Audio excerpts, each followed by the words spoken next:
O futebol nasceu na Inglaterra, mas foi na América do Sul que ele achou um cantinho para chamar de seu. Vamos ver hoje por que ele se popularizou tanto nesse continente? Antes disso, eu só queria te agradecer por ter ajudado a atingir 1000 inscritos no canal. Ah, você ainda não se inscreveu?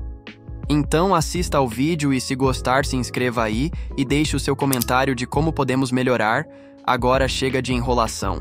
Vamos começar pelo Uruguai, onde lá no começo do século XX as coisas iam bem na economia do país.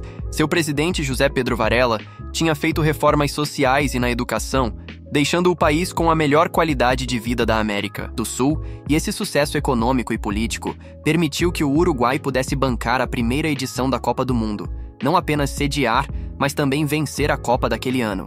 A partir daí fica difícil separar onde a identidade nacional se separa do futebol, porque com o triunfo da Celeste, aliás o terceiro, já que o Uruguai havia vencido as 2 Olimpíadas antes da Copa, sendo um país com 3 milhões de pessoas, cuja criação foi resultado de uma intervenção política que não causou nenhum impacto no mundo com isso. Mas agora, a camisa cor de céu azul era a prova da existência de uma nação. O Uruguai não era um erro, e o futebol colocou esse pequeno país para fora das sombras do anonimato mundial.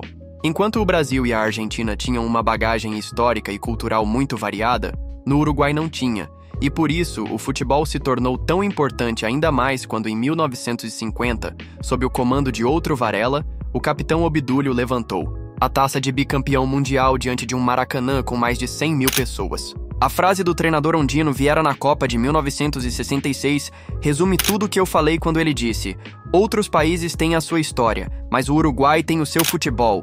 Mas voltando a 1929, a quebra da Bolsa de Wall Street afetou muito todos os países, e na América sofreram uma recessão pesada, já que os investimentos estrangeiros secaram, as dívidas foram cobradas e as exportações caíram a quase nada. E aí você se pergunta o que isso tem a ver com o futebol. Mas obviamente que sem dinheiro os governos não podiam fazer investimentos, e a crise causou inúmeras revoltas, golpes militares e civis que impactaram profundamente os clubes de futebol. Mas não vou adentrar muito nesse assunto. O importante é que o futebol foi usado como ferramenta política de grupos populistas para chegar ao poder, uma vez que o futebol já fazia parte da cultura desses países, sobretudo a Argentina com Juan Perón, onde a iniciativa vinha da própria torcida, que entoava Boca, Perón, um só coração, nos arredores da Bombonera, e o Brasil com Getúlio Vargas chegando ao poder e monitorando o esporte de cima. Ou seja, o link entre futebol e identidade nacional foi mais importante para o rumo da América Latina moderna do que os conceitos de nacionalismo que eram forjados à base de guerras como na Europa, por exemplo. É claro que houveram guerras na América Latina, como aquela entre a Bolívia, Chile e Peru, disputando por terras perto do oceano ironicamente chamado Pacífico, e a guerra onde o Paraguai foi desmembrado pela Tripla Aliança em 1860, mas no século seguinte o impacto dessas guerras já nem eram muito sentidos. E a neutralidade ou a pouca participação dos países latinos nas guerras mundiais não foi suficiente para mover os países em direção a um desenvolvimento que uma guerra total demanda. Então a única forma de um país da América do Sul confrontar o mundo era através do futebol, e nisso os sul-americanos se provaram fortes como ninguém. A Segunda Guerra Mundial, ainda que temporariamente destruiu o futebol europeu, e ele não se recuperou totalmente em termos internacionais até a metade da década de 50, nesse hiato, o futebol sul-americano foi o melhor do mundo, mas não foi uma cópia da Europa. Seus triunfos não vieram de um futebol industrializado e simples, do uso de força física ou trabalho duro sem uma estratégia. A América Latina havia mirado mais alto.